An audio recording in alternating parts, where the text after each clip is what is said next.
Alexander Hayes nunca creyó en los secretos familiares. Había pasado 15 años en Filadelfia enseñando literatura clásica a los hijos de comerciantes y abogados, alejándose deliberadamente de la plantación de Virginia que llevaba el apellido de su familia, convencido de que cualquier oscuridad en su linaje había quedado enterrada con la vieja generación. Pero el 3 de septiembre de 1868, cuando llegó el telegrama anunciando la muerte de su tío, Alexander sintió el primer susurro de que algo no estaba bien. No era exactamente tristeza, sino el presentimiento de que el pasado estaba a punto de estirarse hacia adelante y atraparlo de nuevo entre sus dedos. 3 semanas después, arrodillado sobre el suelo polvoriento del estudio de su tío, levantando una tabla suelta con las manos temblando sin control, sacó un diario encuadernado en cuero que iba a destrozar todo lo que creía entender, sobre su familia, sobre la educación, sobre esa institución peculiar que había definido al sur durante 2 siglos. La primera página contenía 73 nombres, cada uno acompañado por anotaciones que no deberían existir, ejercicios de gramática, conjugaciones, traducciones de Virgilio, Cicerón y Horus. 73 personas esclavizadas a las que se les enseñó latín en un sistema secreto entre 1821 y 1828, violando todas las leyes y convenciones sociales del sur anterior a la guerra. Pero fue la última entrada del diario la que le heló la sangre a Alexander, fechada el 17 de abril de 1828.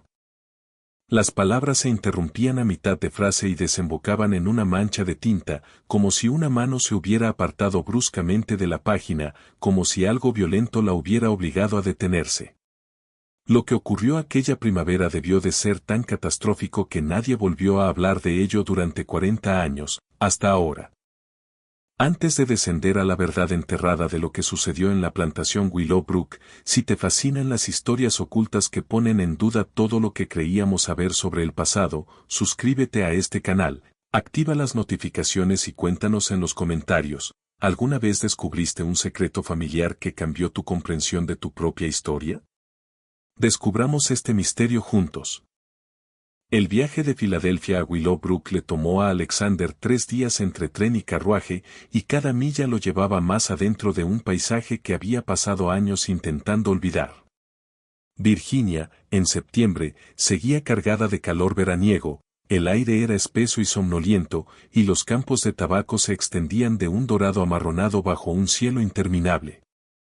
Alexander miraba el campo desfilar por la ventanilla del coche y sentía que los recuerdos despertaban pese a su resistencia, los veranos de su infancia aquí, antes de la guerra, corriendo por esos mismos campos sin entender que todo a su alrededor estaba construido sobre sufrimiento. Se había marchado en 1853, a los 17 años, para estudiar en una universidad de Pensilvania, y desde entonces siempre había encontrado motivos para no volver. Su padre había muerto en 1843. Su madre se volvió a casar y se mudó a Baltimore, y su tío Thomas había administrado la propiedad solo durante 25 años. Se escribieron de vez en cuando actualizaciones corteses sobre el clima y la salud, pero nada sustancial. A Alexander le convenía que fuera así.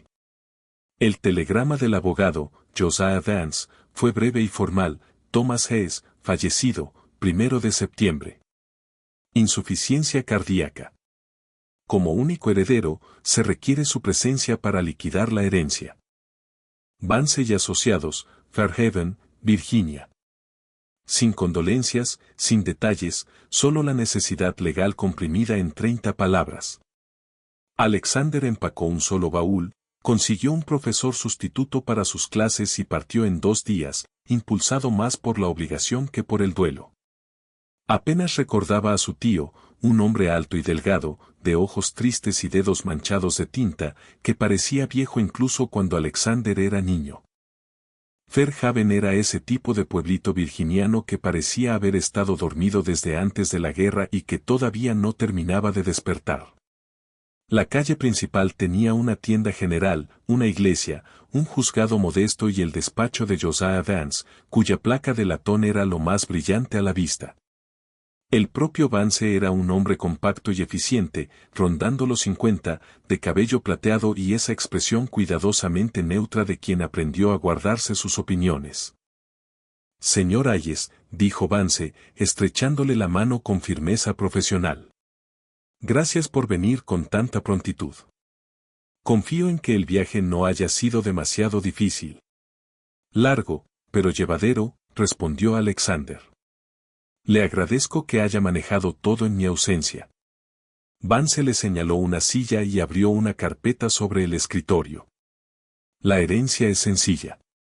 400 acres, la casa principal, varios anexos. Sin deudas. Su tío vivió modestamente, se mantenía apartado. La propiedad es suya, libre y sin cargas, aunque seré franco, ya no vale lo que valía antes de la guerra. El valor de la tierra se ha desplomado y hizo una pausa, con delicadeza, sin el sistema de trabajo anterior, cultivar a esa escala ya no es rentable. La mayoría de los plantadores de esta zona han vendido o han dividido sus tierras. No pienso dedicarme a cultivarla, dijo Alexander. Tendré que evaluar la propiedad, decidir qué conviene, quizá venderla o arrendarla. Por supuesto. Dan sacó un llavero. He mantenido la casa desde la muerte de su tío. Sus efectos personales siguen en su sitio, debo mencionarlo. Dudó, escogiendo las palabras. Su tío era un hombre inusual, señor Hayes. Brillante, decía todo el mundo, pero cada vez más recluido en sus últimos años. Vivía solo, no conservó sirvientes después de que terminó la guerra, casi no venía al pueblo. Algunos lo consideraban excéntrico. Pasaba la mayor parte del tiempo leyendo y escribiendo, se carteaba con eruditos de Richmond y Washington. Literatura clásica, tengo entendido. Latín y griego. Fue a Harvard, dijo Alexander. Clase de 1820, creo. Mi padre decía que siempre fue muy de libros. En efecto. La expresión de Vance insinuó que quería añadir algo más, pero se contuvo. En cualquier caso, la casa está lista para su inspección. He dispuesto que un muchacho lo lleve esta tarde, si le parece bien. Willowbrook se fue mostrando poco a poco, a medida que el carromato contratado coronaba la última colina. Primero apareció el tejado en punta de la casa principal por encima de la línea de árboles, luego, las columnas blancas del pórtico, y finalmente, la extensión completa de la propiedad, campos cubiertos de maleza, barracones vacíos de esclavos derrumbándose lentamente hacia la tierra, edificios auxiliares con techos vencidos y ventanas rotas. El lugar tenía la oquedad de algo abandonado, no solo en lo físico, sino en lo espiritual, como si incluso la tierra intentara olvidar lo que había sido. La casa, de 2 plantas y estilo colonial, era elegante en sus proporciones, pero mostraba décadas de mantenimiento mínimo. La pintura blanca se pelaba en las columnas. Los escalones delanteros cedían. La maleza crecía entre las tablas del porche. El chico que había conducido el carromato, hijo de un granjero local, no más de 15 años, ayudó a bajar el baúl de Alexander y se marchó rápido, como si no quisiera quedarse. Dicen que este lugar está embrujado, señor, comentó mientras subía al carromato. Dicen que el viejo señor Hayes nunca durmió en paz. Alexander no respondió. Se limitó a ver cómo el carromato desaparecía por el camino largo y, después, se volvió para encarar su herencia. La puerta principal estaba sin llave. Adentro, el polvo flotaba como tiempo suspendido, visible en las barras de luz de la tarde que se colaban por las ventanas con postigos. El vestíbulo se alargaba hasta una escalera, con habitaciones a ambos lados, salón, comedor, biblioteca. Todo estaba dispuesto con precisión, los muebles cubiertos con sábanas, pero el aire era rancio y cerrado, como si la casa hubiera estado conteniendo la respiración. Alexander avanzó despacio, retirando algunas cubiertas para descubrir mobiliario de la época de su abuelo, piezas pesadas, oscuras, imponentes, que hablaban de riqueza y tradición. Nada se había renovado en décadas. Era como entrar en 1840 y encontrarlo perfectamente conservado. La presencia de su tío se percibía con más fuerza en la biblioteca, estanterías del suelo al techo repletas de libros, y aún más libros apilados sobre mesas y sillas, formando pasillos estrechos. Alexander revisó los lomos, la República de Platón, la Ética de Aristóteles, las obras completas de Tácito y Plutarco, volúmenes de poesía romana, teatro griego, tratados filosóficos en latín, francés y alemán. Su tío había reunido una biblioteca de erudito auténtico, una colección propia de una universidad, no de una plantación remota de Virginia. Arriba, los dormitorios eran más simples. Las habitaciones de invitados estaban vacías e intactas. El dormitorio de su tío era casi monástico, una cama estrecha, una palangana, una sola silla. Era evidente que había vivido sin comodidad ni adornos, como si se castigara por algo. Pero el estudio, la habitación al final del pasillo del segundo piso, orientada al este, era distinto. Ahí fue donde Thomas Hess pasó sus últimos años, y el espacio mostraba señales de una ocupación obsesiva. El escritorio estaba cubierto de papeles, correspondencia, manuscritos, páginas de traducciones con la letra ordenada de su tío. En las estanterías había más textos clásicos, muchos con marcadores y notas al margen. Junto a la ventana, un sillón gastado estaba colocado para atrapar la luz de la mañana. Esa habitación se sentía habitada, trabajada, sufrida.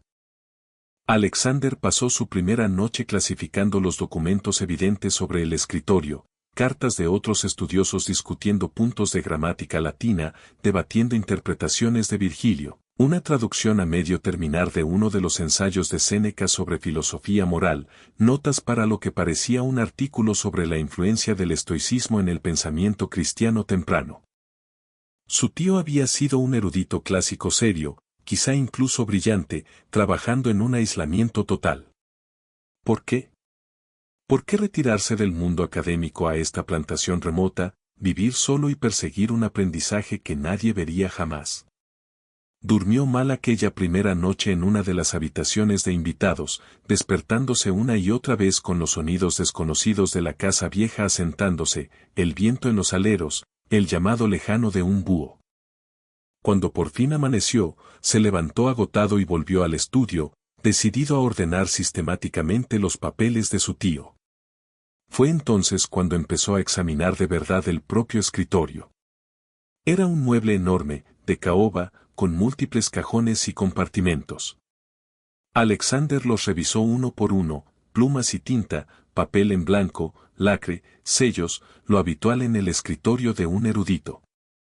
Pero al sacar el cajón inferior del lado derecho, que se había atascado un poco, notó algo extraño, el cajón parecía menos profundo de lo que debería, considerando las dimensiones externas del mueble.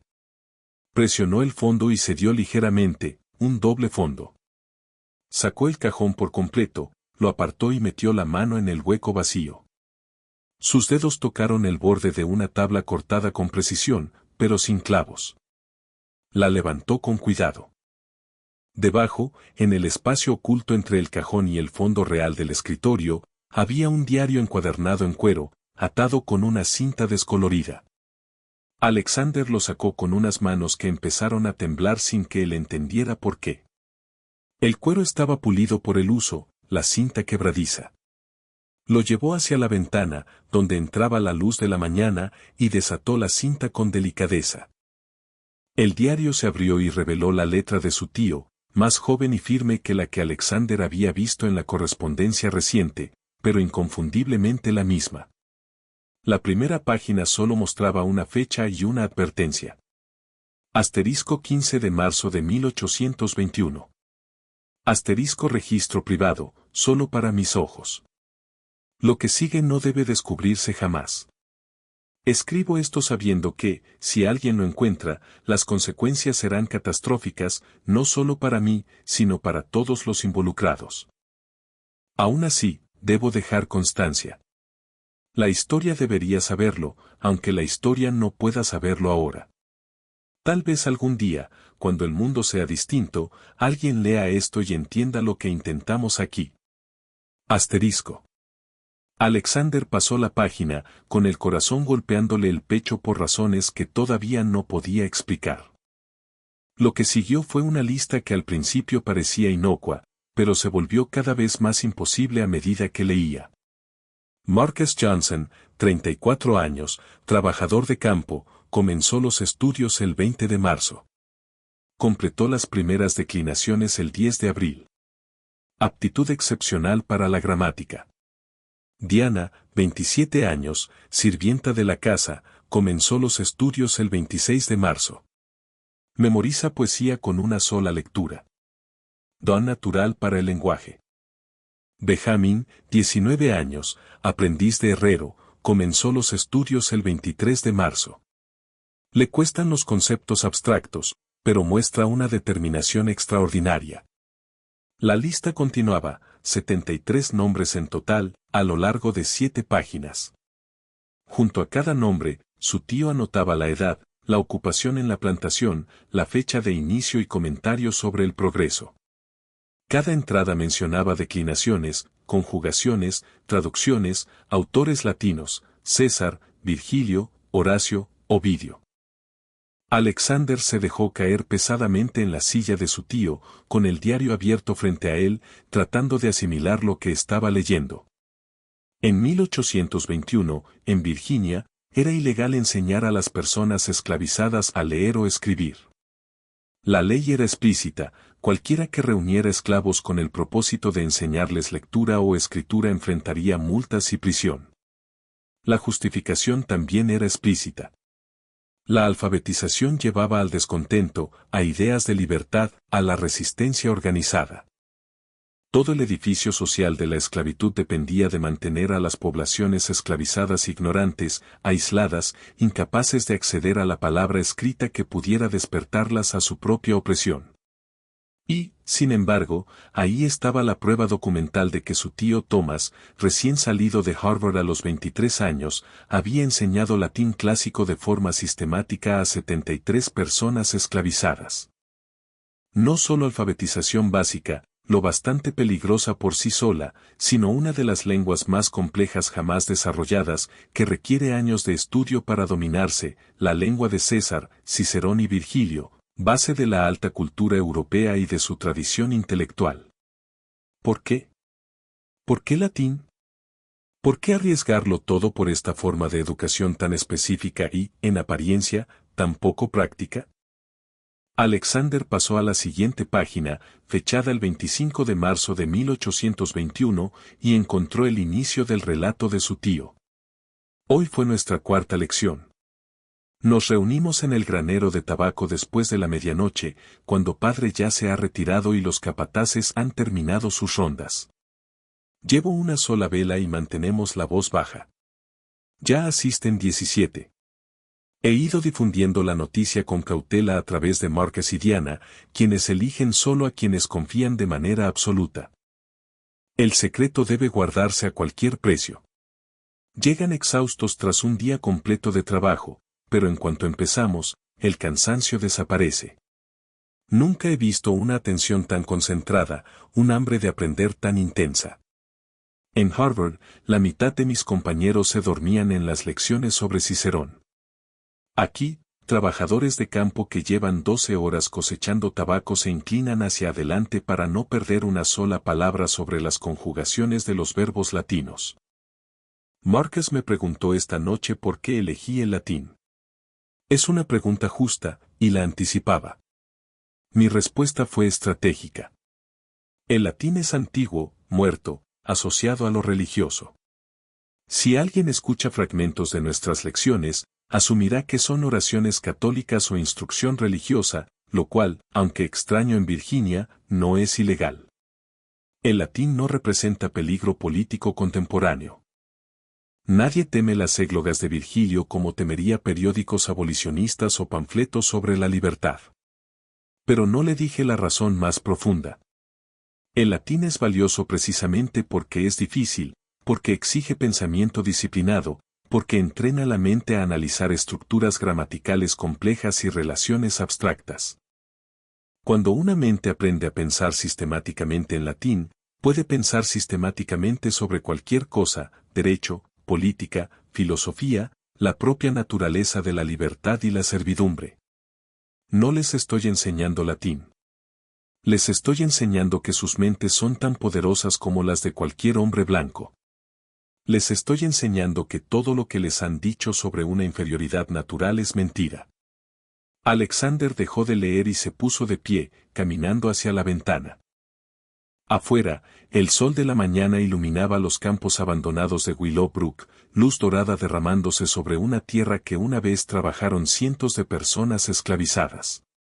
Trató de imaginarlo como en 1821, su tío, apenas mayor que Alexander ahora, saliendo a escondidas tras la oscuridad con una vela y un manual de gramática latina, impartiendo lecciones secretas en un granero de tabaco a personas que, legalmente, ni siquiera debían saber escribir su propio nombre.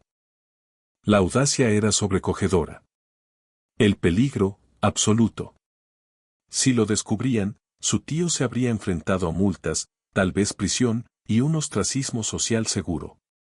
Pero las personas esclavizadas que asistían a esas clases habrían sufrido algo mucho peor, azotes, marcas, venta lejos de su familia, quizá la muerte, si las lecciones se interpretaran como preparación para una rebelión. Y aún así, 17 personas acudieron a aquella primera lección.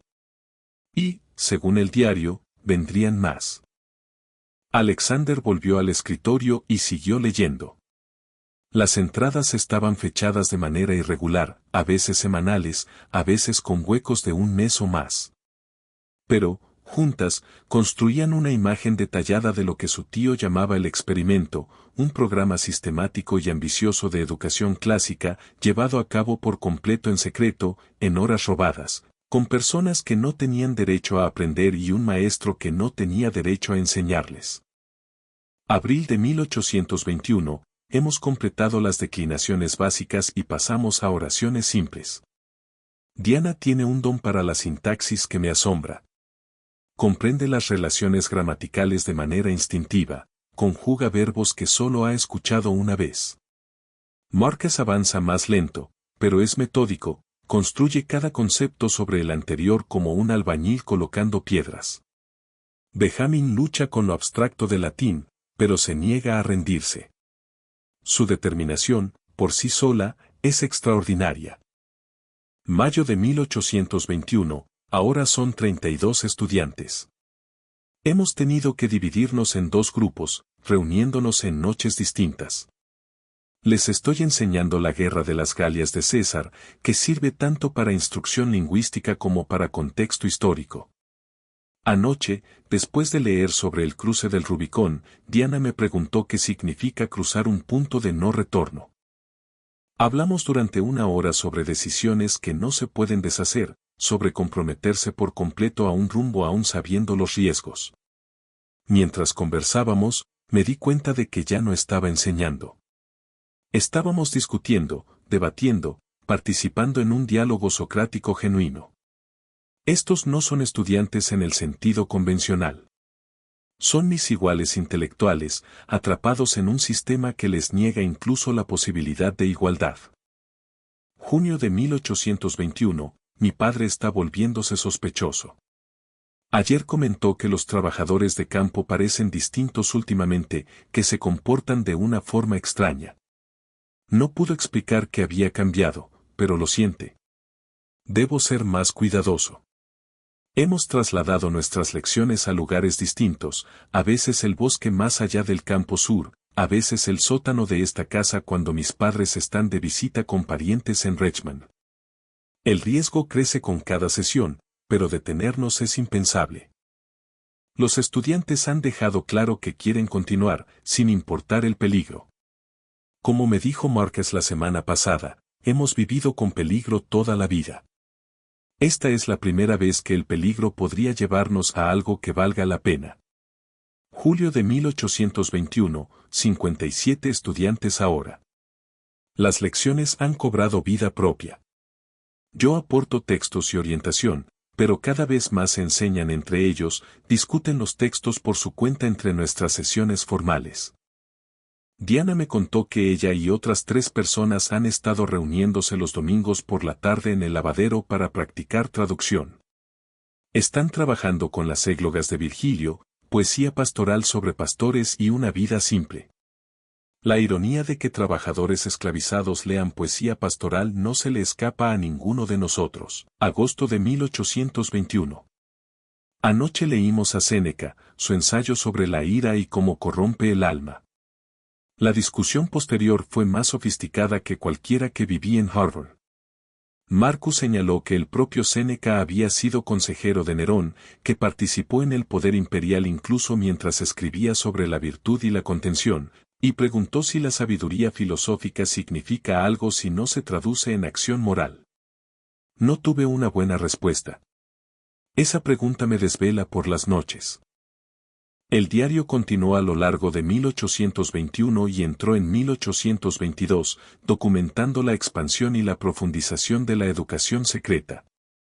Alexander leyó con asombro creciente sobre personas esclavizadas debatiendo filosofía estoica, hablando de la caída de la República Romana, traduciendo las odas de Horacio sobre la brevedad de la vida y la importancia de vivir con integridad.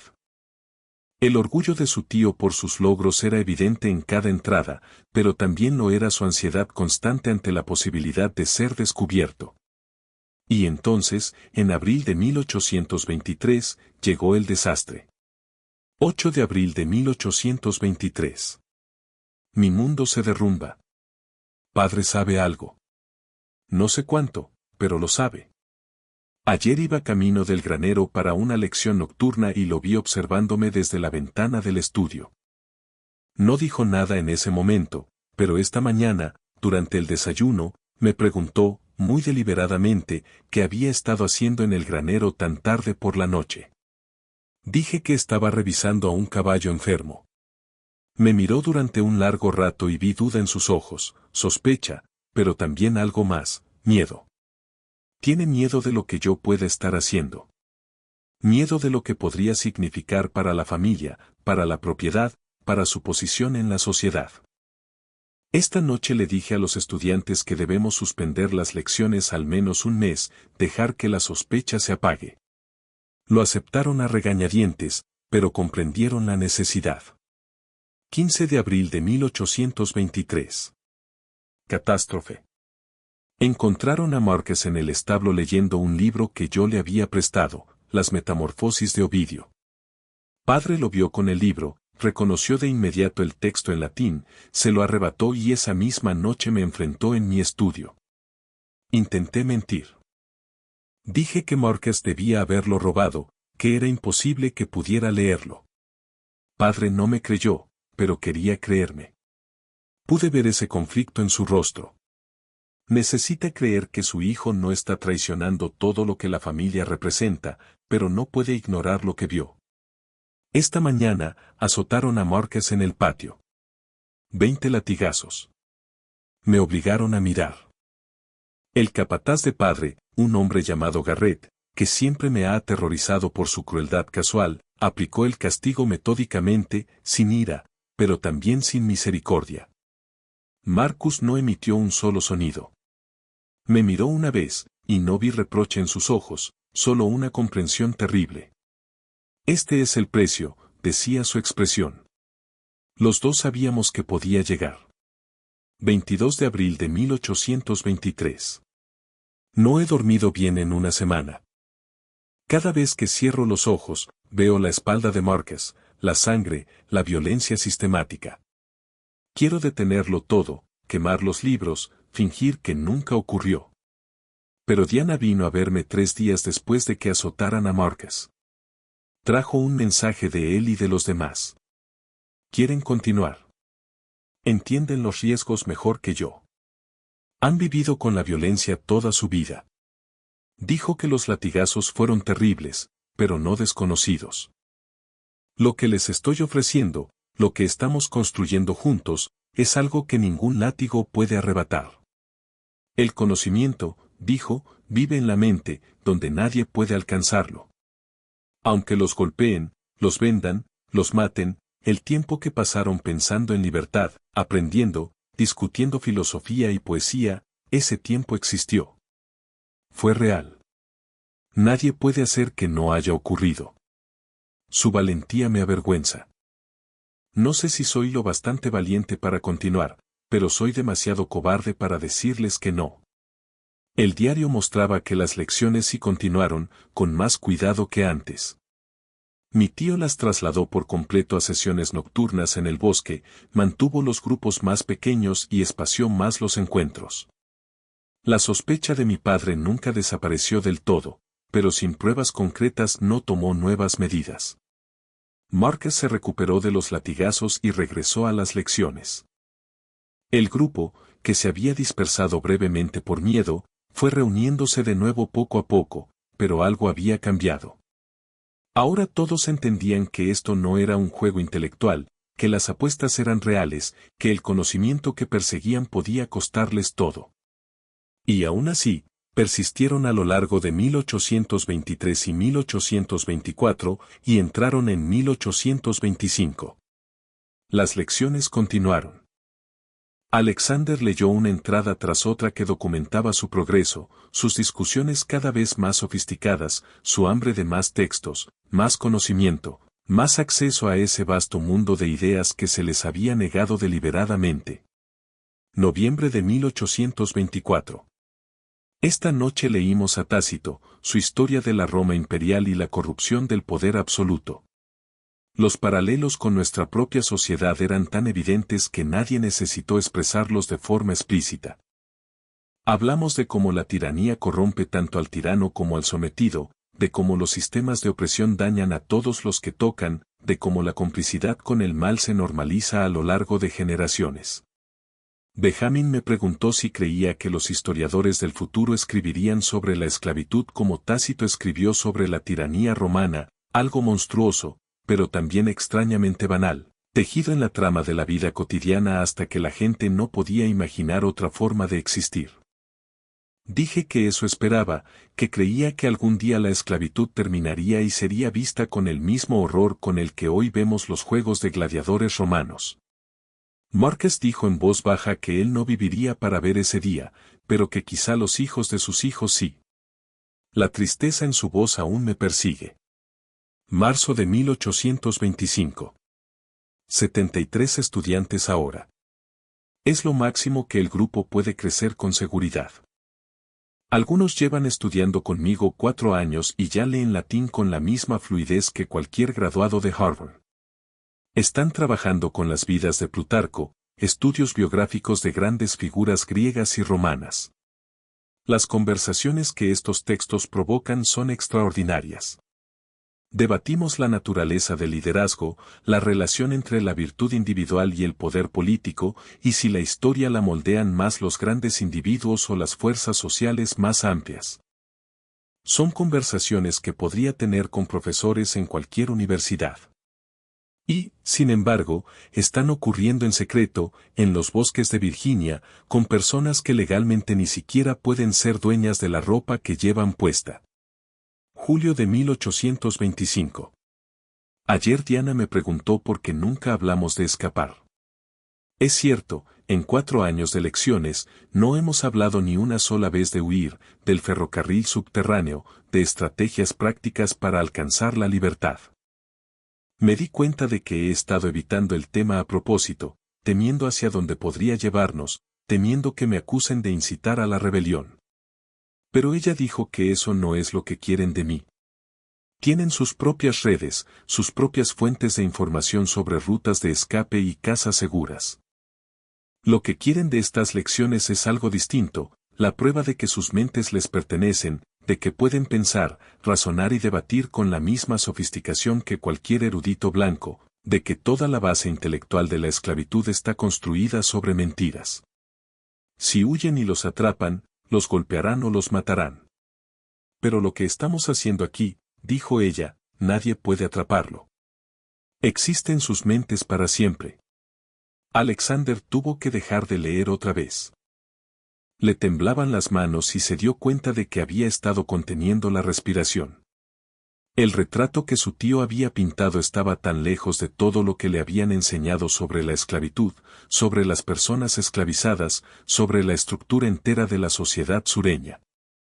Creció escuchando que las personas esclavizadas eran naturalmente aptas para el trabajo físico, pero incapaces de pensamiento complejo, que educarlas sería un desperdicio, que carecían de capacidad intelectual para el razonamiento abstracto. Cada elemento de su educación infantil reforzó la idea de que la esclavitud, aunque quizá lamentable, reflejaba jerarquías naturales. Y aquí estaba la prueba, escrita con la letra cuidadosa de su tío, de que todo había sido mentira. 73 personas, privadas de toda ventaja, trabajando agotadas tras jornadas de 12 horas, reuniéndose en secreto con la amenaza de un castigo violento sobre sus cabezas, no solo habían aprendido latín, lo habían dominado, y lo habían usado para sostener debates filosóficos que habrían impresionado a eruditos en cualquier parte del mundo. Miró por la ventana del estudio hacia los campos de Willowbrook e intentó imaginarlos como habían sido en 1825, trabajados por personas que podían citar a Virgilio, que debatían a Tácito, que comprendían estructuras gramaticales tan complejas que la mayoría de los blancos educados luchaban por dominarlas. La disonancia cognitiva era abrumadora. Pero Alexander sabía que quedaban más páginas por leer, y sabía que el diario terminaba de forma abrupta en abril de 1828. Lo que hubiera ocurrido en esos 3 años, entre la expansión triunfal de 1825 y el final repentino de 1828, aún lo esperaba más adelante en el relato. Respiró hondo y siguió leyendo. Enero de 1826. La salud de mi padre está fallando. La mayoría de los días está postrado en cama, con el corazón débil y la mente a veces confusa. Se ha vuelto paranoico con respecto a la plantación, convencido de que algo va mal, de que los trabajadores actúan de manera extraña. No se equivoca, pero no puede identificar que ha cambiado. Se comportan distinto ahora, los que han estado estudiando conmigo. Hay una dignidad silenciosa en cómo se mueven, en cómo hablan, en cómo sostienen la mirada de los blancos. No se han vuelto rebeldes ni insolentes. Son demasiado inteligentes para eso, demasiado conscientes del peligro. Pero han dejado de representar ciertos gestos de sumisión, han dejado de fingir que son menos inteligentes de lo que son. Es sutil, casi invisible si no estás atento, pero mi padre lo percibe de algún modo y lo aterra. Todo su mundo depende de mantener la ficción de una jerarquía natural, y puede sentir cómo esa ficción se agrieta. Junio de 1826. Un hecho inquietante. Mi padre le ha escrito a su primo en Carolina del Sur, un plantador de arroz llamado Gerard Ashwell, invitándolo a venir a ayudar a administrar Willowbrook. Mi padre está demasiado enfermo para supervisar la propiedad por sí mismo y no confía en mí. Eso está claro. Nunca lo ha dicho abiertamente, pero lo veo en cómo me observa, en cómo cuestiona mis decisiones. Se espera que Aswell llegue a comienzos de 1827. Lo recuerdo de visitas de la infancia, un hombre duro, de mal genio, absolutamente convencido de la legitimidad de la esclavitud y de la necesidad de una disciplina severa. Si viene aquí, si empieza a vigilar a todos de cerca, nuestras lecciones se volverán casi imposibles de mantener. No sé qué hacer. Después de 5 años, después de todo lo que hemos construido, la idea de detenernos ahora se siente como una traición. Pero continuar bajo el escrutinio de Aswell podría ser un suicidio. Diciembre de 1826. Mi padre murió ayer, insuficiencia cardíaca, tal como predijo el médico. Debería sentir dolor, pero sobre todo siento alivio, y eso me hace despreciarme. Sus últimas palabras para mí fueron una advertencia: vigílalos bien, Thomas. Están planeando algo. Lo sé. Murió creyendo que sus esclavos conspiraban contra él, sin saber que en realidad estaban estudiando poesía romana. El funeral es mañana. Gerard Aswell envió un telegrama diciendo que llegará en marzo, como estaba previsto, para ayudarme a establecer el orden correcto en la plantación. La redacción de su telegrama me erizó la piel. Marzo de 1827. Gerard Aswell llegó hoy. Es peor de lo que recordaba, brutal, desconfiado, inteligente de una manera fría y calculadora. Pasó su primera tarde recorriendo la propiedad, inspeccionándolo todo, evaluando lo que llamó el stock, como si fueran reses. Durante la cena me dijo que había oído que mi padre se había vuelto blando en sus últimos años, que era necesario reimponer la disciplina. Ya ha señalado a varios trabajadores que considera insolentes y recomendó que los azoten o los vendan como ejemplo. Logré convencerlo de no actuar de inmediato, pero no sé cuánto tiempo podré moderar sus impulsos. Las lecciones quedan suspendidas indefinidamente. Es demasiado peligroso. Mayo de 1827. Vivir con Aswell es insoportable. Lo vigila todo, interroga a todos, gobierna mediante el miedo y el castigo. La semana pasada hizo azotar a un jornalero llamado Joseph por contestarle a un capataz. El hombre solo había hecho una pregunta para aclarar las tareas, pero Aswell lo interpretó como insubordinación. 15 latigazos. No pude impedirlo. Técnicamente, yo soy el amo aquí, pero Aswell tiene una personalidad arrolladora y una confianza absoluta en sus métodos. Me trata como a un muchacho ingenuo que no entiende cómo se maneja una propiedad. Lo peor es que no solo es cruel, es observador. Ha notado lo mismo que notó mi padre, que hay algo distinto en los trabajadores, algo que no se ve en otras plantaciones que él ha administrado. No ha descubierto qué es, pero está mirando. Siempre mirando. Julio de 1827. Logré dar una sola lección en 2 meses. Nos reunimos en lo profundo del bosque a medianoche, solo 15 de nosotros, hablando en susurros. No llevé vela. Trabajamos únicamente con la luz de la luna. Diana me dijo que los demás están frustrados, desesperados por seguir estudiando. Han estado repasando el material por su cuenta, compartiendo el conocimiento en fragmentos durante el trabajo, pero extrañan las lecciones estructuradas, las discusiones, la naturaleza comunitaria de aprender juntos. Pero no veo cómo podamos continuar con seguridad mientras Aswell esté aquí. Ha propuesto ocupar un cargo permanente administrando la plantación a cambio de una parte de las ganancias. Estoy buscando maneras de rechazarlo sin provocar una ruptura total, pero no es un hombre que acepte el rechazo con facilidad. Octubre de 1827.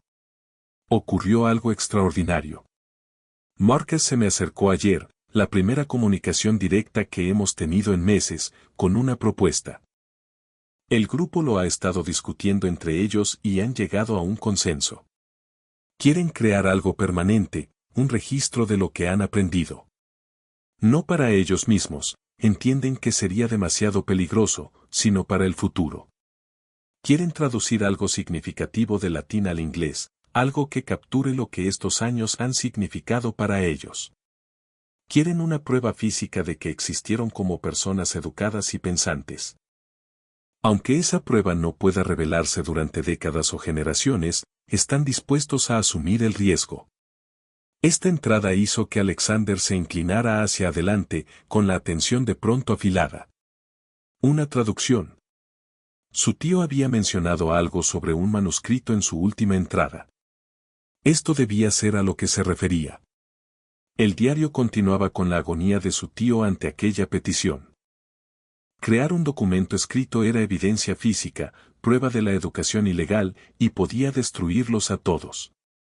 Pero al final accedió, conmovido por su determinación de dejar algo para la historia. Noviembre de 1827. Hemos elegido el texto. Tras mucha discusión, seleccionaron el ensayo de Séneca sobre la brevedad de la vida. Es apropiado de una forma que me rompe el corazón, una meditación sobre cómo las personas desperdician su vida al servicio de las expectativas ajenas, sin vivir para sí mismas, sin elegir su propio camino. El ensayo sostiene que la vida es lo bastante larga si se usa con sabiduría. Pero la mayoría desperdicia su tiempo, sirviendo a amos, acumulando riqueza, persiguiendo placeres vacíos. Dividiremos el texto en secciones, con distintos estudiantes traduciendo partes diferentes, y luego nos reuniremos para unificar la traducción. Tomará meses, quizá más. Cada momento que trabajamos en ello aumenta el peligro.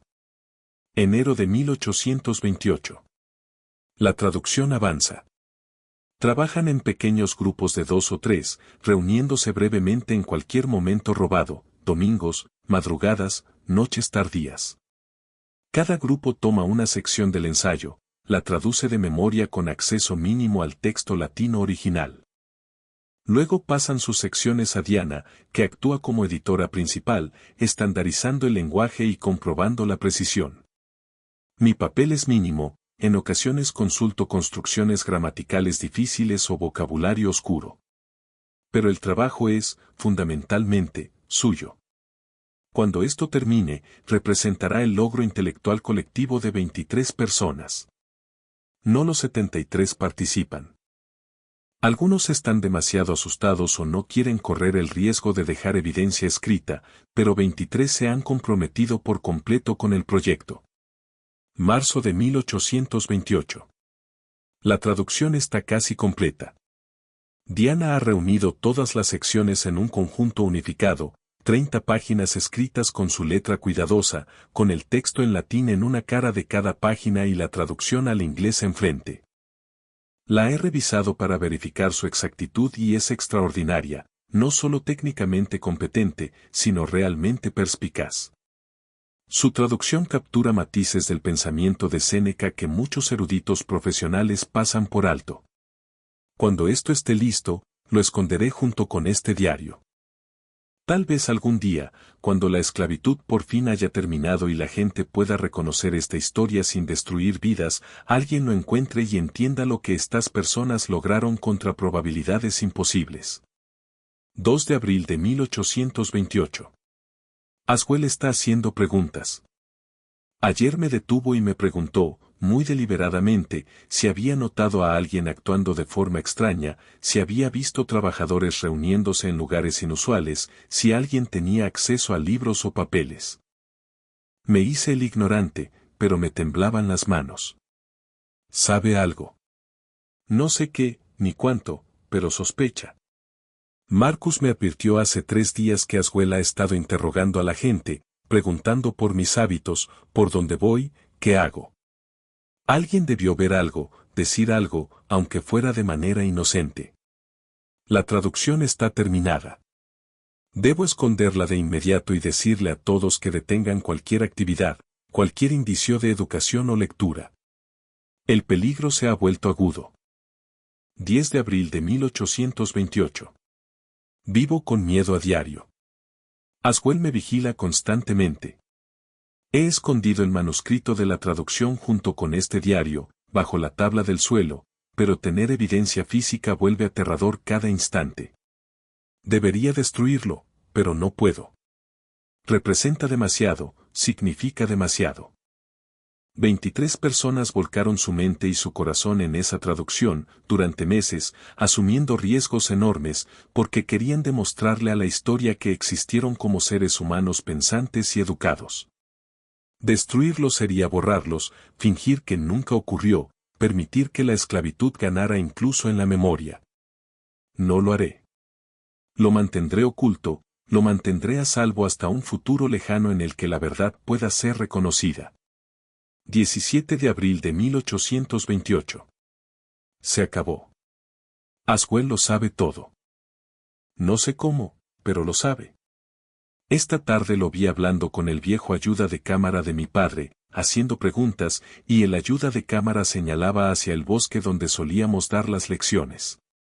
Y luego, esta noche, hace apenas 1 hora, uno de los trabajadores más jóvenes, un niño llamado Samuel, que nunca asistió a las lecciones, se acercó al capataz de Aswell y mencionó haber visto velas en el bosque meses atrás, gente reuniéndose por la noche.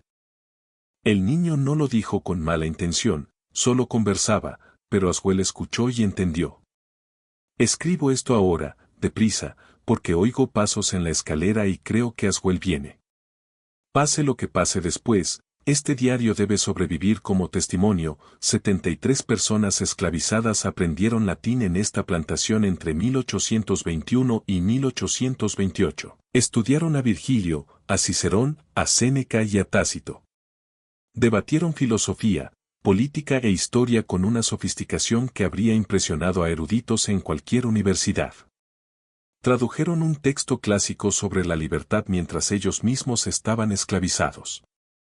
Demostraron, más allá de toda duda, que el intelecto humano no reconoce cadenas, que toda la base intelectual de la esclavitud está construida sobre mentiras y se sostiene mediante una ignorancia deliberada. Pase lo que les pase a ellos, o a mí, esa verdad existió. Fue real. Nadie puede hacer que no haya ocurrido. Debía haberlos protegido mejor. Debía haber. La entrada terminaba ahí, a mitad de frase, con la tinta corrida. Las páginas restantes del diario estaban en blanco. Alexander se quedó inmóvil en la silla de su tío, con el diario abierto ante él, y sintió el peso de 40 años de silencio aplastándolo. ¿Qué ocurrió después? ¿Aswell se enfrentó a su tío? ¿Se descubrió el secreto? El diario no daba respuestas, solo ese final abrupto que se sentía como una puerta cerrándose de golpe. Pasó el resto de la mañana registrando el estudio metódicamente, buscando cualquier otro documento, cualquier continuación de la historia. No encontró nada. El diario había estado oculto bajo la tabla del suelo, solo, no había ningún manuscrito de la traducción junto a él. Lo que hubiese ocurrido con las 30 páginas que tanto les costó crear seguía siendo un misterio. Los registros de la plantación, que Alexander había revisado con Josiah Vance el día anterior, no mostraban nada inusual en abril de 1828. No había ventas, ni fugas, ni procedimientos legales, solo anotaciones rutinarias sobre calendarios de siembra y gastos. Pero el propio silencio parecía deliberado, como si algo hubiera sido cuidadosamente borrado del registro oficial. Alexander decidió que necesitaba más información. A la mañana siguiente cabalgó hasta Fairhaven y fue a la oficina de registros del condado. El empleado era un anciano llamado Joseph Patterson, que había trabajado allí más de 40 años y lo recordaba todo. ¿Busca información sobre su familia?, preguntó Patterson, sacando libros contables polvorientos a pedido de Alexander. Dijo que quería volver 40 años atrás. ¿1828? Sí. Estoy intentando rastrear qué les ocurrió a algunos trabajadores de la plantación por esa época. Patterson lo miró con agudeza. Curiosa cosa para investigar. La mayoría de las familias de plantadores prefieren no hurgar en esos detalles. Pero abrió el libro de todos modos y pasó el dedo por columnas de ventas y traspasos registrados. ¿Qué meses en concreto? Abril y mayo de 1828. Patterson hojeó varias páginas y luego se detuvo. Su dedo siguió una larga lista de transacciones, todas fechadas entre el 18 de abril y el 15 de mayo de 1828, todas de la plantación Willowbrook. Vaya, murmuró. Eso es inusual. ¿Qué cosa?, preguntó Alexander. Bueno, su tío para entonces, supongo, después de que su abuelo muriera en el 26, vendió a un gran número de trabajadores esa primavera. 73, parece, repartidos a lo largo de aproximadamente un mes. Eso es una porción importante de la fuerza laboral de una plantación. Normalmente solo se ven ventas así cuando una propiedad está quebrando o se está disolviendo. 73. El número exacto del diario. ¿Los registros muestran a quienes los vendieron?, preguntó Alexander, intentando mantener la voz firme. A compradores distintos. Esa es la otra parte rara. Por lo general, cuando vendes trabajadores intentas que las ventas sean locales, para minimizar costos de transporte, pero estos se fueron por todas partes: Georgia, Carolina del Sur, Tennessee, Carolina del Norte. Una dispersión deliberada. Parece que alguien se tomó muchas molestias para esparcir a estas personas en varios estados. ¿Hay alguna indicación del por qué? Patterson se encogió de hombros. Los registros no muestran motivos, solo transacciones. Pero vaciló y luego pareció decidirse a decir algo. Ese primavera hubo comentarios en el pueblo. Solo rumores, ¿entiende? Nada oficial. La gente decía que en Willowbrook había pasado algo, algún tipo de problema con los esclavos. Algunos decían que estaban planeando escapar. Otros decían que hubo algún levantamiento que se sofocó. Pero luego, no murió nadie. No castigaron públicamente a nadie. Solo estas ventas durante unas semanas y después nada. Como si lo que fuera se hubiera manejado en silencio. A la manera de la familia. Alexander sintió náuseas. ¿Las ventas las manejó quién? Patterson consultó el libro. Gerard Ashwell, actuando como agente de la propiedad. Firmó todos los registros de transacción. Alexander pasó los siguientes días en la oficina de registros del condado, copiando cada detalle de aquellas 73 ventas. Los nombres coincidían con los del diario de su tío, Marcus, Diana, Benjamin, todos los demás. Cada uno vendido a un comprador distinto. Familias separadas deliberadamente. Personas dispersadas por el sur con una precisión sistemática. Aswell había desmantelado toda la comunidad educada que su tío había creado, la rompió y distribuyó las piezas para que nunca pudieran reunirse, nunca pudieran compartir lo aprendido, nunca pudieran representar una amenaza futura. Pero ¿por qué no expuso el secreto públicamente? ¿Por qué manejarlo en privado en lugar de dar un escarmiento mediante un proceso legal? Alexander halló una respuesta parcial en una carta escondida dentro de uno de los libros de su tío, un volumen de Cicerón. La carta estaba fechada en diciembre de 1867, menos de un año antes de la muerte de su tío, escrita con su letra ya envejecida, pero aún legible. ¿A quién herede esta casa y encuentre estos documentos ocultos? He cargado con el peso del 17 de abril de 1828 durante 40 años. Tenía 29 años entonces, convencido de que estaba haciendo una labor noble, creyendo que la educación secreta podía socavar la esclavitud desde dentro. Fui un necio. No porque la educación en sí fuera necia. Esas 73 personas demostraron ser más capaces que cualquier estudiante que conocí en Harvard.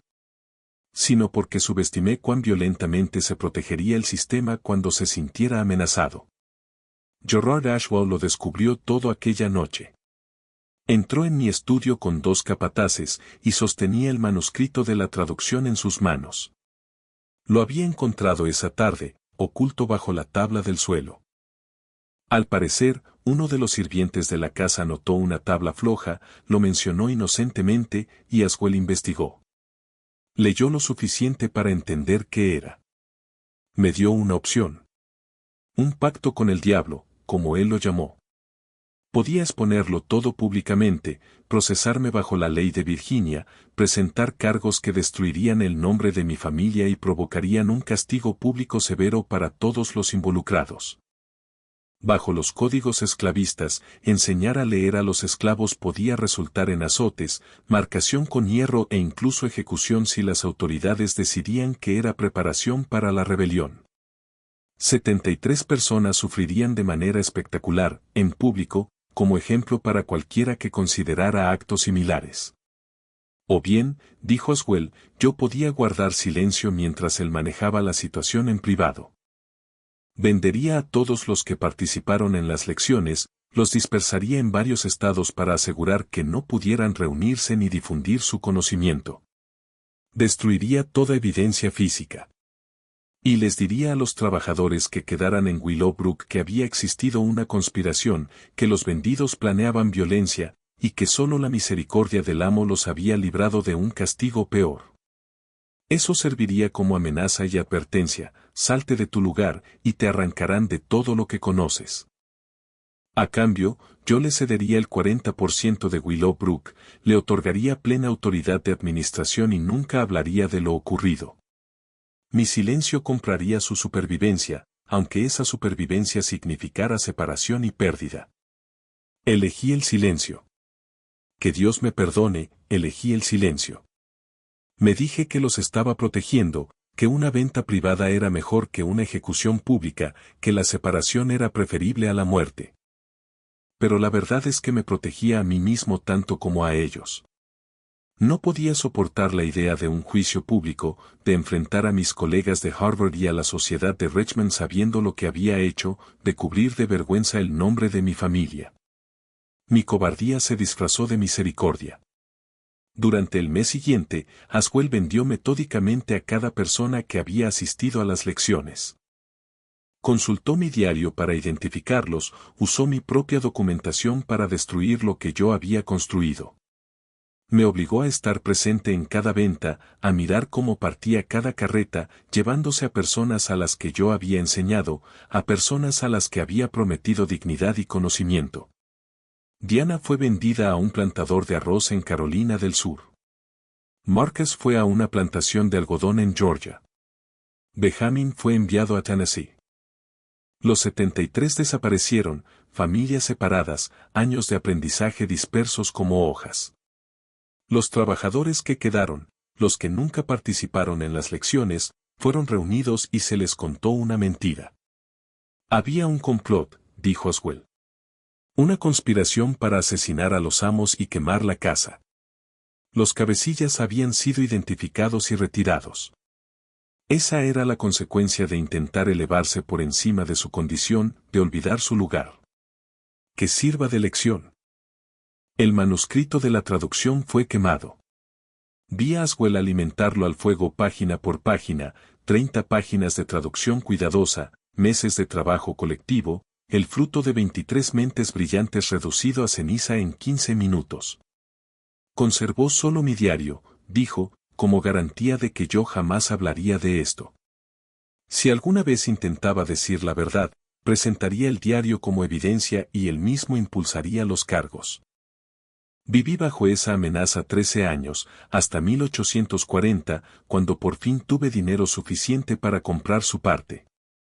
Le ofrecí una suma considerable para que se marchara de Willowbrook y no regresara. Aceptó y volvió a Carolina del Sur. No lo volví a ver, pero la culpa permaneció.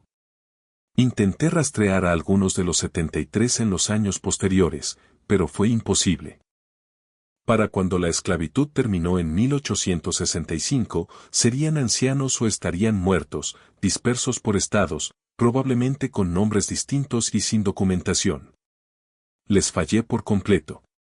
Conservé el diario porque no podía destruir la única prueba de que existieron, de que su logro fue real. Estudiaron latín en esta plantación. Debatieron a Cicerón y a Séneca. Demostraron que las mentes humanas no pueden ser esclavizadas, y yo no supe protegerlos. No pido perdón. Dejo constancia de esto solo para que alguien, algún día, reconozca lo que esas 73 personas lograron. Merecían libertad y, en su lugar, recibieron separación y silencio. Lo mínimo que puedo hacer es asegurar que su historia sobreviva, aunque yo no lo haga. Thomas S. Jr., diciembre de 1867. La carta estaba firmada con una mano temblorosa. Alexander la dejó a un lado y advirtió que había más hojas debajo, otros documentos con la letra de su tío. Los levantó con cuidado. Uno era una lista completa de los 73 nombres, con las fechas y los lugares a los que habían sido vendidos. Su tío había registrado cada venta, con meticulosidad, anotando a dónde fue cada persona. Alexander lo reconoció como un acto de memoria y también de penitencia, su tío obligándose a recordar a cada quien, cada lugar, cada pérdida. La última hoja era distinta. En la parte superior, con la letra de su tío, decía: lo único que pude salvar abajo fueron 5 líneas en latín, escritas con otra mano, una caligrafía elegante y cuidadosa que Alexander supuso de Diana. Asterisco non está de astramoyis ceteris via. No hay un camino fácil de la tierra a las estrellas. Asterisco nemo personam diuferre patest. Nadie puede llevar una máscara por mucho tiempo. Asterisco tempus edax rerum. Devorador de todas las cosas. Asterisco dum espiro, espero. Mientras respiro, espero. Asterisco noli legitimi carborundum. No dejes que los bastardos te aplasten. Debajo del latín había inglés, con la misma mano. Existimos. Pensamos. Aprendimos. Debatimos sobre la libertad mientras estábamos esclavizados. Nadie puede borrar esta verdad, por más que lo intente. A quien encuentre esto, recuérdennos. Recuerden que éramos humanos, inteligentes, merecedores de dignidad, educación y libertad. No recibimos esas cosas en vida, pero las tomamos de todos modos en horas robadas. Ese tiempo fue real. Ese logro fue real. Fuimos reales. Diana, Marcus, Benjamin y los 73. Abril de 1828. La nota estaba firmada con 23 nombres, cada uno con una caligrafía distinta. Todos habían contribuido, aun sabiendo el peligro. Este era su testamento, su prueba de existencia. Alexander permaneció en el estudio de su tío mientras la luz de la tarde se apagaba, sosteniendo esos papeles frágiles que representaban la única evidencia superviviente de un secreto extraordinario, y comprendió que ahora cargaba con una responsabilidad que nunca pidió. Su tío había guardado silencio 40 años, paralizado por la culpa, el miedo y las amenazas de Aswell. Pero Aswell hacía mucho que había muerto. El sistema de plantación estaba destruido. La esclavitud había terminado. Las razones para callar se habían evaporado. La verdad por fin podía decirse. Pero, ¿a quién? ¿Quién lo creería? Y aun si lo creyeran, ¿qué diferencia haría ahora, 40 años después, con todos los participantes probablemente muertos o dispersos más allá de cualquier rastro? Alexander pasó la semana siguiente buscando respuestas a esas preguntas. Escribió cartas a sociedades históricas, a iglesias de las ciudades donde habían vendido a los 73, a cualquiera que pudiera tener registros de personas esclavizadas de esa época. La mayoría de las respuestas fueron desalentadoras. El registro había sido mínimo. Muchos documentos se destruyeron durante la guerra. La gente se mudó o cambió de nombre tras la emancipación. Rastrear individuos era casi imposible. Pero una carta trajo esperanza. El reverendo Samuel Collins, de Nashville, respondió en enero de 1869. Tenía registros eclesiásticos que databan de la década de 1840. Y sí, tenía constancia de un Benjamin que, tras la emancipación, había adoptado el apellido Hayes, una práctica común, tomar el nombre del antiguo amo como forma de establecer una identidad legal. Ese Benjamin Hayes había sido un miembro respetado de la Iglesia hasta su muerte en 1866. Era conocido como un hombre educado, inusualmente instruido para alguien de su edad que había sido esclavizado. Cómo había adquirido su educación, nadie lo sabía. Aunque el reverendo recordaba que Benjamin dijo una vez algo críptico, me enseñó un buen maestro hace mucho tiempo, en un lugar que trato de no recordar. 2 de los hijos de Benjamin aún vivían en Nashville. El reverendo proporcionó sus nombres y dirección. En marzo de 1869, Alexander viajó a Nashville. La ciudad aún se recuperaba de la guerra, reconstruyéndose, transformándose de bastión confederado en algo nuevo. Encontró la dirección que el reverendo Collins le había dado, una casa modesta en el borde de la zona de gente de color. 2 mujeres abrieron la puerta. Eran hermanas, supo él, ambas de unos 30 años, Charlotte y Rachel Hayes. Era comprensible que desconfiaran de un hombre blanco de Virginia que hacía preguntas sobre su padre. Alexander les mostró el diario de su tío. Lo leyeron en silencio, pasándose las páginas, y él vio cómo sus expresiones cambiaban, de la sospecha, al shock, a algo parecido al asombro. Cuando terminaron, Charlotte alzó la vista con lágrimas en los ojos. Nuestro padre nunca habló de su tiempo en Virginia, dijo en voz baja. Lo vendieron cuando tenía 19. Dijo que lo separaron de su familia, pero no quería hablar de los detalles. Decía que era mejor dejar el pasado en paz. Pero a veces, se detuvo. A veces decía cosas en otro idioma. Solo unas frases, siempre las mismas. Nunca supimos qué idioma era. Latín, dijo Alexander. Sabía latín. La voz de Rachel sonó áspera. ¿Cómo? Alexander lo explicó todo, las lecciones secretas, la educación sistemática, los 73 estudiantes, el proyecto de traducción, el final catastrófico de abril de 1828, cuando los vendieron y dispersaron a todos. Les mostró las notas de su tío sobre el progreso de su padre, su determinación, su inteligencia. Les mostró el testamento de Diana, con la firma de Benjamin. Las hermanas quedaron en silencio un largo momento. Luego habló Charlotte. Con razón siempre nos decía que la educación era lo más importante. Insistía en que aprendiéramos a leer y escribir aunque fuera difícil, aunque no hubiera buenas escuelas para niños de color. Decía que nuestras mentes nos pertenecen, y que nadie puede arrebatárnoslas si las llenamos de conocimiento. Pensábamos que solo estaba siendo filosófico. No sabíamos que hablaba desde la experiencia. Estudió a Cicerón, dijo Alexander, y a Virgilio, y a Séneca. Las notas de mi tío dicen que fue uno de los estudiantes más determinados. Rachel ya lloraba. Y luego lo vendieron por eso. Se lo quitaron a su familia, lo mandaron aquí, solo porque quería aprender. Sí. Pero sobrevivió, dijo Charlotte con ferocidad. Sobrevivió, nos crió y se aseguró de que recibiéramos educación aunque fuera difícil. No dejó que lo destruyeran. En los meses siguientes, Alexander continuó su investigación. Encontró a 3 más de los 73, una mujer llamada Hannah que terminó en Carolina del Norte, un hombre llamado James en Georgia y otra mujer llamada Sarah que, tras la emancipación, llegó a Filadelfia. Todos habían sido estudiantes jóvenes en las lecciones de su tío. Todos recordaban. Hannah tenía más de 70 años cuando Alexander la encontró viviendo con sus nietos en una pequeña casa a las afueras de Charlotte. Lloró al ver el diario, al reconocer su nombre entre los 73. Creí que nos habían olvidado a todos, dijo. Después de que nos vendieron y nos dispersaron, pensé que nadie sabría lo que hicimos. Pensé que moriría con nosotros. Usted tradujo a Séneca, dijo Alexander.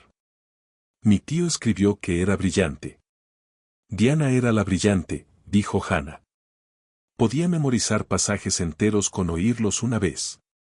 El resto solo trabajábamos duro. Luego, como si retrocediera en el tiempo, agregó. Pero esas lecciones eran maravillosas. Durante unas horas cada semana, no éramos esclavos.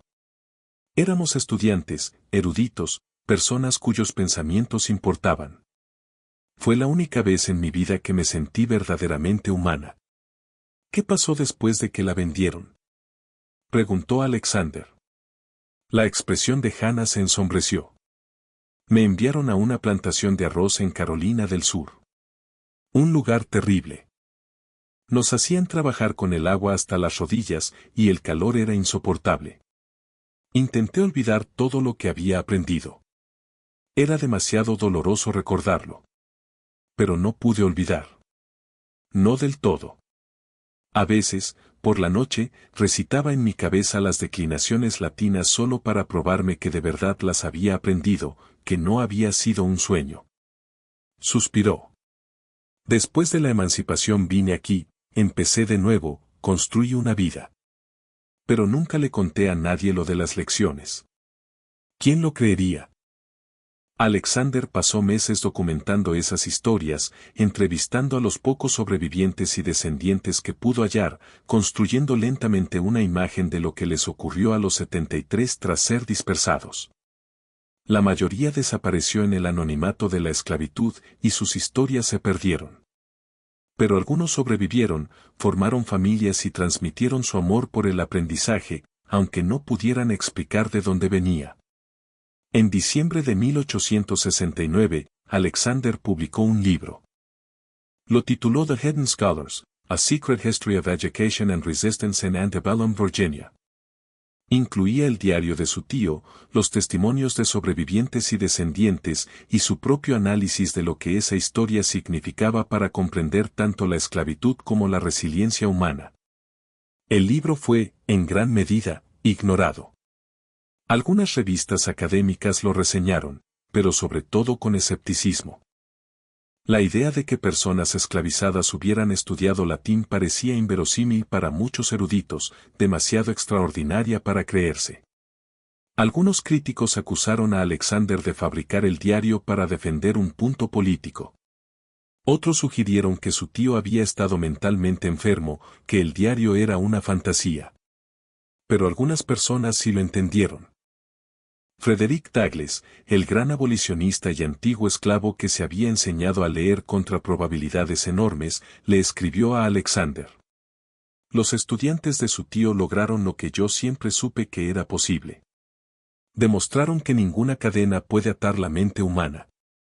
Su historia debe contarse y recontarse hasta que todos entiendan que el mayor crimen de la esclavitud no fue el cautiverio físico, sino la sofocación deliberada del potencial humano.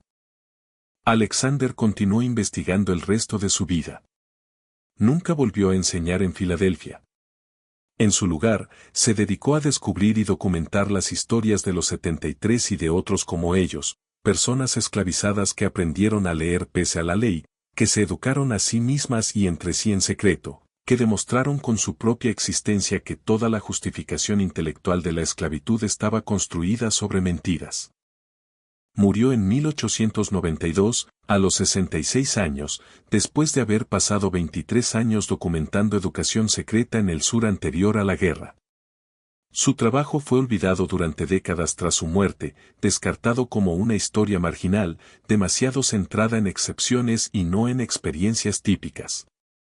Pero en los años 60, durante el movimiento por los derechos civiles, los historiadores empezaron a redescubrir la investigación de Alexander. Encontraron su libro, sus notas y correspondencia, el diario original que había preservado, y comprendieron que lo que parecía una excepción extraordinaria era, en realidad, un ejemplo de un fenómeno mucho más amplio. Educación clandestina. Escuelas secretas. Personas esclavizadas enseñándose entre sí pese a la ley, creando redes subterráneas de conocimiento y alfabetización que la historia no había reconocido. El diario de Thomas Hess Jr.